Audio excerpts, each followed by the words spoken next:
আমার কাছে তোমার নামের একটা চিঠি আছে জানো, কিন্তু সেই চিঠিটা কখনো পাঠাতে পারিনি। হয়তো ভয় ছিল তুমি পড়ে ফেললেও কিছুই বুঝবে না, বা বুঝেও বুঝবে না। অনেকটা আমারই মতো। এই চিঠিতে কিছু প্রশ্ন আছে, কিছু না বলা কথা, এবং কিছু স্মৃতি যা শুধু মনে জায়গা পায়।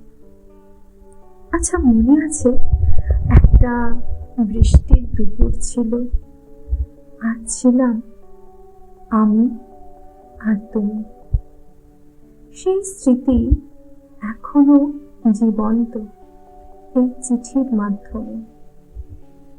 বুঝবে কি না ঠিক জানি না, রাখবে কি না তাও জানি না, কিন্তু ভালোবাসার কিছু জিনিস থাকে যা শব্দের মাধ্যমে ফুটিয়ে তুললেই হয়, প্রত্যাবর্তনের প্রয়োজন হয় না। এই চিঠিটা তোমার জন্য ছিল, এখনো আছে, আজীবন থাকবে। তোমার রাতের অতিথি। ভালো লাগলে আবার এসো, এমন আরো অনেক চিঠি আছে তোমার জন্য।